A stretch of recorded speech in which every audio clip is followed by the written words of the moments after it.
Hello दोस्तों, कैसे हैं आप सब। आई होप कि आप सब अच्छे होंगे। दोस्तों, आज हम लोग मौर्योत्तर काल के बारे में पढ़ने वाले हैं।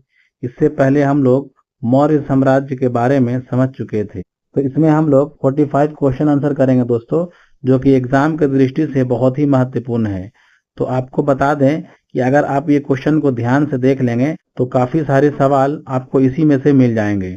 तो चलिए हम लोग वीडियो को शुरू करते हैं।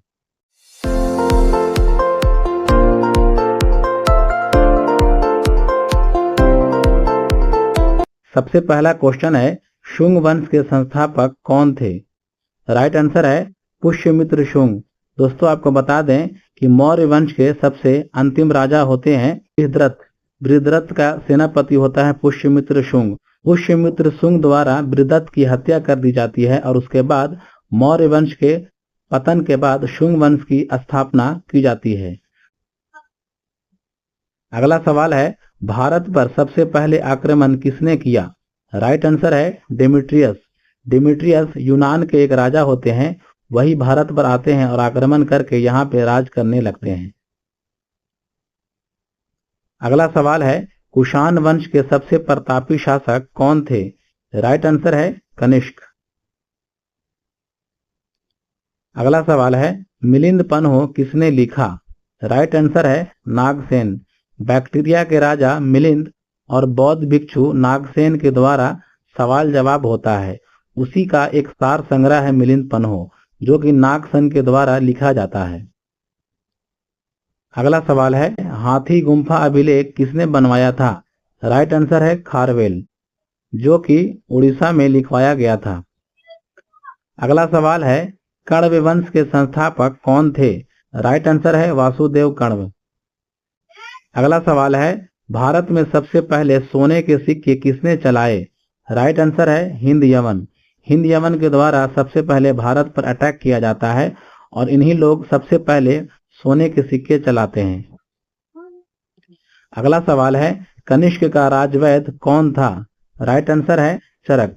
और चरक के द्वारा एक संहिता लिखा जाता है जिसका नाम है चरक संहिता, जो कि आयुर्वेद का एक प्रमुख ग्रंथ है। अगला सवाल है, शकों का सबसे प्रतापी राजा कौन था। राइट आंसर है रुद्रदामन प्रथम। रुद्रदामन को संस्कृत से बहुत ज्यादा प्रेम था, इसीलिए अपने अभिलेख को ज्यादातर संस्कृत में लिखवाया था। अगला सवाल है, सातवाहन वंश के संस्थापक कौन थे। राइट आंसर है सिमुक। सिमुक के द्वारा सातवाहन वंश की स्थापना की जाती है और ये अधिकांशतः महाराष्ट्र के क्षेत्र में शासन करते हैं। अगला सवाल है, शुंग वंश के अंतिम शासक कौन थे। राइट आंसर है देवभूति। अगला सवाल है, पुष्यमित्र शुंग के पुरोहित कौन थे। राइट आंसर है पतंजलि। पतंजलि पुष्यमित्र शुंग के पुरोहित होते हैं, जिनको संस्कृत व्याकरण के लिए भी जाना जाता है। अगला सवाल है, रुद्रदामन प्रथम ने किस भाषा में साहित्यिक कार्य किया। इसका राइट आंसर है संस्कृत। आपको पता है कि रुद्रदामन प्रथम को संस्कृत से बहुत लगाव था, इसीलिए ज्यादातर शिलालेख अपने संस्कृत में ही लिखवाए थे। अगला सवाल है, कुषाण वंश की द्वितीय राजधानी कहाँ थी। राइट आंसर है मथुरा। और इसकी पहली राजधानी होती थी पुरुषपुर, जो कि आज के वर्तमान पेशावर है, जो कि पाकिस्तान में पड़ता है। अगला सवाल है, रेशम मार्ग पर किस शासक का प्रमुख नियंत्रण था। राइट आंसर है कनिष्क।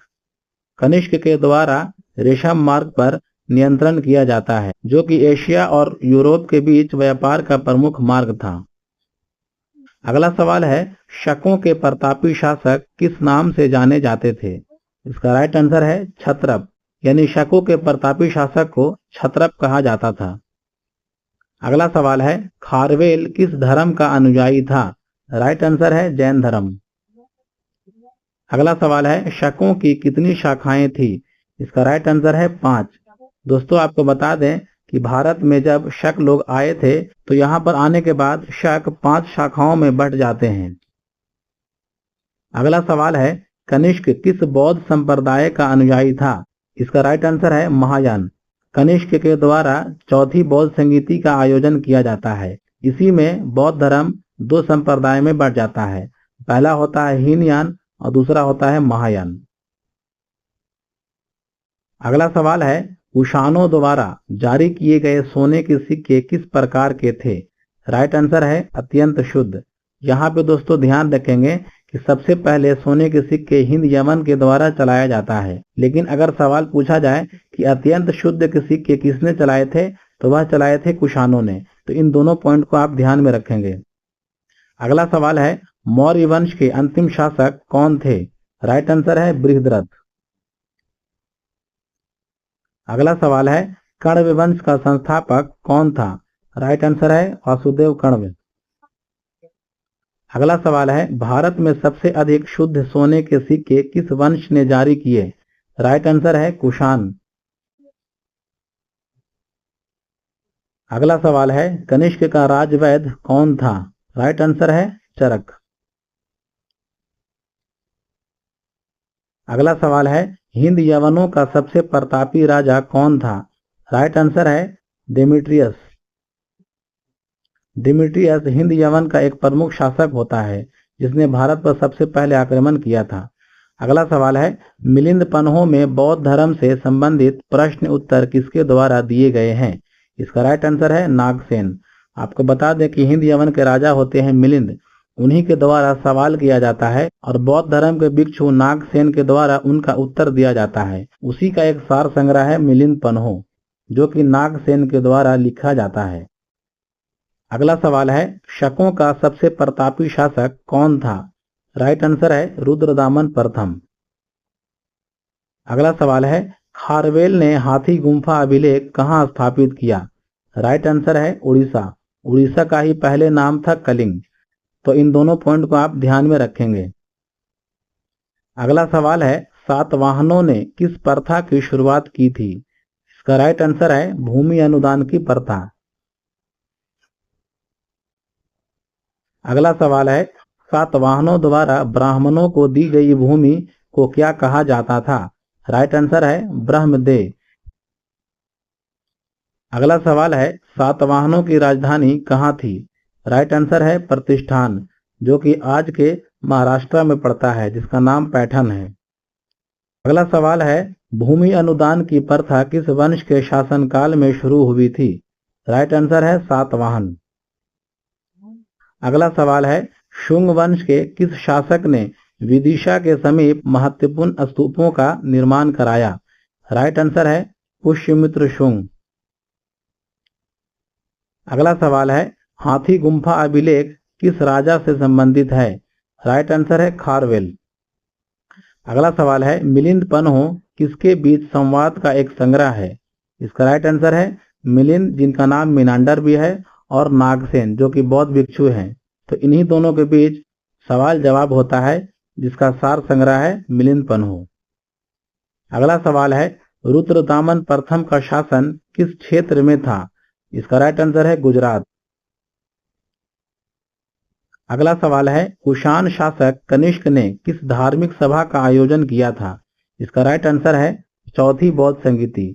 लेकिन आपको बता दें दोस्तों कि दूसरी बौद्ध संगीति हुई थी कालाशोक के समय में, और तीसरी हुई थी अशोक के समय में, और चौथी हुई थी कनिष्क के समय में, और पहली हुई थी अजात शत्रु के समय में। तो इन चारों को आप याद रखेंगे, कोई भी सवाल आपसे पूछा जा सकता है। अगला सवाल है, शकों का सबसे प्रमुख राजा कौन था जिसने संस्कृत में महत्वपूर्ण शिलालेखों का निर्माण करवाया? राइट आंसर है रुद्रदामन प्रथम, क्योंकि इनको संस्कृत से काफी लगाव था, काफी प्रेम था। अगला सवाल है, कण्व वंश के संस्थापक कौन थे? राइट आंसर है वासुदेव।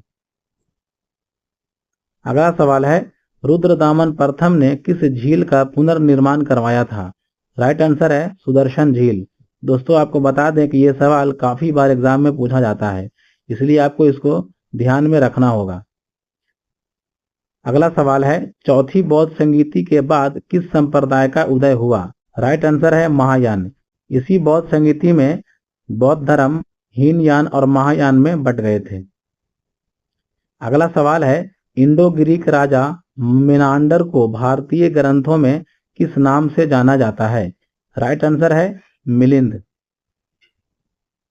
अगला सवाल है, सातवाहन वंश का सबसे प्रतापी शासक कौन था? राइट आंसर है गौतमी पुत्र सातकर्णी। दोस्तों आपको बता दें कि शीशे का सिक्का भी सातवाहन के द्वारा चलाया जाता है। ये भी एग्जाम की दृष्टि से बहुत ही महत्वपूर्ण सवाल है दोस्तों, तो इसे भी आप याद रखेंगे। और सातवाहन वंश की एक और विशेषता है दोस्तों कि जितने भी राजा हुआ करते थे उन सब के नाम में उनकी माता का नाम हुआ करता था। जैसे आप यहाँ पे देख सकते हैं गौतमी पुत्र सातकर्णी। अगला सवाल है खारवेल किस वंश से संबंधित थे? राइट आंसर है चेदी वंश। अगला सवाल है खारवेल के शासनकाल का प्रमुख धर्म कौन सा था? राइट आंसर है जैन धर्म। अगला सवाल है खारवेल का संबंध किस राज्य से था? राइट आंसर है कलिंग, जिसका नाम बदलकर आज उड़ीसा हो गया है।